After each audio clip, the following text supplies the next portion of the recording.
There will never be a perfect time to start. It doesn't exist. But the reason isn't what you might think. Have you ever spent an entire Saturday researching something and you go to bed feeling productive and then you realize that nothing actually changed? That is the trap that we fall into at one point or another. And as humans, we love to just check off boxes, and I'm no different. Whether it's reading books, watching online courses, watching productivity things, or just organizing pages, doesn't matter.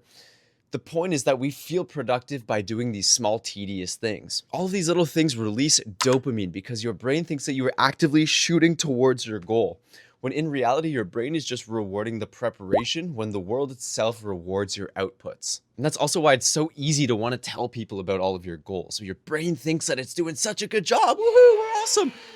But you've only just told people about it. You haven't actually done the thing. And to be prepared inherently isn't bad. To be prepared, it has helped warriors conquer the world. It has helped people prepare for job interviews. It has helped you with presentations all throughout your schooling career. Preparedness can be good. But preparedness works best for one-time events. Each battle in every war, that's a one-time event. A job interview, that's one event. A school test, that's one event. But what about things that need continuous repetition, daily active tasks? Preparedness can only get you so far, and matter of fact, sometimes it can hurt you. So all of these things like teaching, eating better, getting in shape, posting your content, these are all things that require daily inputs. You cannot run a marathon without doing the running. You can't build a business just by thinking about it. You can't get in better shape without eating better and exercising, but you can plan to do all of those things. Preparation should reduce uncertainty, not eliminate it. And after a while, preparing isn't something that you do, it becomes who you are. You're the type that can't start a YouTube video without researching the best cameras and the best microphones. You're the person that thinks of the greatest business plan before making your first sale. You're the person that thinks, what's the most optimal workout plan before you even step foot in the gym. It slowly kills you and you have no idea. Your identity starts to shift from somebody who creates things to somebody who just plans things.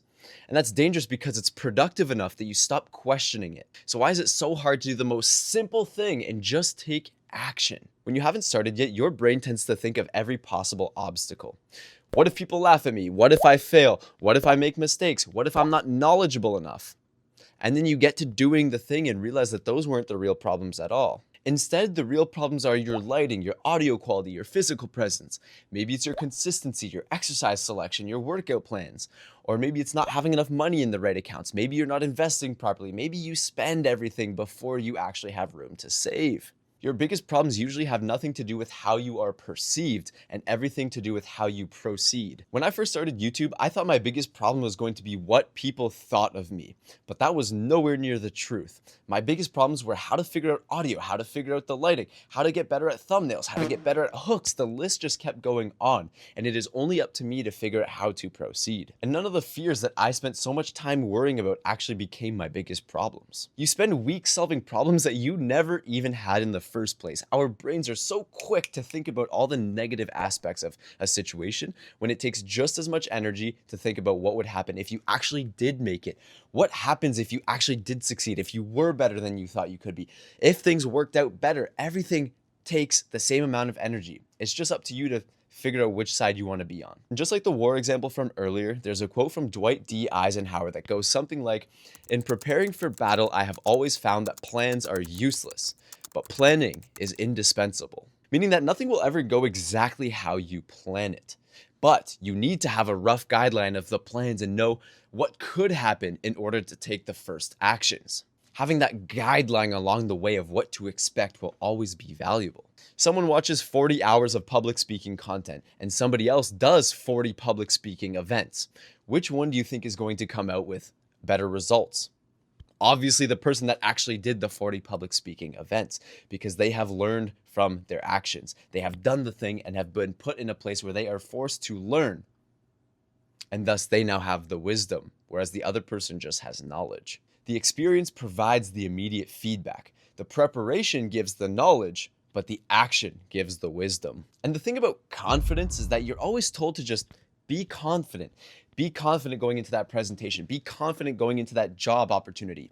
Be confident before you go on that date. But the thing is, confidence only arrives as a byproduct of doing that thing multiple times over. Do more presentations, more interviews, more dates. Higher Up Wellness has a quote that goes along the lines of, confidence is having an undeniable stack of proof that you are who you say you are. Meaning that you only build the confidence after doing everything that you've said you do. The confidence comes after, and I will even double that up and say that motivation only comes after too. Motivation isn't the beginning. In order to have motivation, you need to have taken those first steps because the motivation comes from the momentum. Think of it like pushing a snowball across a flat plane, a flat field. In the beginning, it sucks. It's hard to roll, but as you keep going, it's like, oh my God, shit, this is working out. You want to keep pushing. The ball gets bigger, it gets easier to push. The motivation comes from the momentum. The confidence comes from the actions itself. Motivation doesn't arrive until after. Sure, you could be in bed doom scrolling at 3 a.m. and you see a really cool motivational video, and then you what? You just scroll away and poof.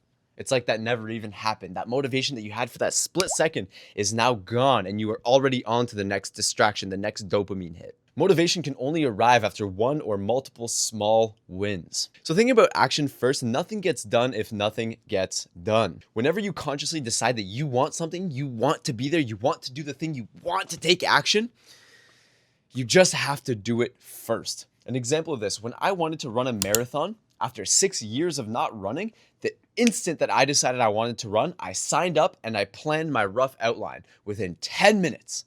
And then what did I do? I had my first run that same day. The first run that same day. The reason why I do this is because it reduces the friction to make the next event easier. My second run was easier. The third one was even easier after that. Preparation should reduce uncertainty, not eliminate it. When I decided I wanted to start social media and share my message with the world, I recorded and posted a terribly shitty video that same instant. That same 10-minute period, I recorded, I edited, I posted. Just like that. It was awful and I knew it, but I still posted because it had to be done. And I have continued to post for the past 365 days straight because I have this message, I have this thing I want to put out there. Have I gotten that many views over the grand scheme of things? No. Have I gotten a crazy amount of followers in this whole year? No. But I have built the skills and I have built my foundation, and now I can finally start to grow because I have learned the things. There are things that I have learned that I didn't even know I had to learn. But you won't ever know that unless you act first. You will never plan your way to success. The difference maker is being consistent, knowing it won't be perfect. Whether it's 60% good, 80% good, it doesn't matter as long as you are doing the thing and you are devoted to growing your skills and committing to this goal that you have. The difference between you and somebody else who does succeed isn't your talent, isn't your intelligence, isn't your natural skill, but who can make decisions the quickest and who can act on the decisions that they make. Think about it this way. You have two teams, Team A and Team B. If Team A can make 10 decisions per day and Team B can only make 1 decision per day, Team A is going to make 300 decisions at the end of the month, whereas Team B only makes 30. Now, for the sake of the experiment, let's say Team A has a success rate of 20%. They have made 60 right decisions in that whole month, whereas Team B, even at a 100% success rate, has now only made 30. Team A is 2 times ahead of Team B just because they make decisions faster. To be decisive is a superpower that very few have, and that is why it's so important to put yourself in uncomfortable situations so that you are forced to grow, forced to adapt, and forced to overcome, so the next time you have a related problem, you are that much closer to solving it quicker. And again, preparation should reduce uncertainty, not eliminate it. And to help you out, one of my favorite cheat codes, and this is something to remember, if you take away nothing from this video, take this one piece away. If there is something that you want to do the first action as soon as possible. Whether that's in the next 10 seconds, 10 minutes, or even 10 hours later in that day, the further away you make it, the more difficult it becomes. But the sooner you can do it, the better off you are. Using my examples from earlier, signing up for that marathon, I ran that same day. My first run, done. Knowing I had to commit, I did the first action. Posting on social media, I didn't want to do it, but I posted my first shitty video. It was terrible, but I still did it, and that made tomorrow's easier. If you want to get better at cooking meals, cook that next meal that day. If you're saving for dinner, awesome. Wait your 10 hours and cook it at dinner. But do it as soon as possible, and that is something you should absolutely take away. Something I've noticed too, the worst part about talking to people about their goals, their plans, their ambitions is that Most people get so caught up in their own world and love telling people about their goals. It gives them such a satisfaction to tell me about their plans. And while I love hearing about their plans, most people are all talk. You ask them 6 months down the line, they're still telling you about their dreams. They haven't taken that first step. They build a perfect system for that business they haven't started. They build morning routines for the goals they have not pursued. And they build financial plans before they've even saved their first $100. Right away, you do not need a perfectly optimized system. You need a reason to create that system. And some people become, and you don't want to be known as this, but some people become that guy or girl who has this great business plan but never do anything about it.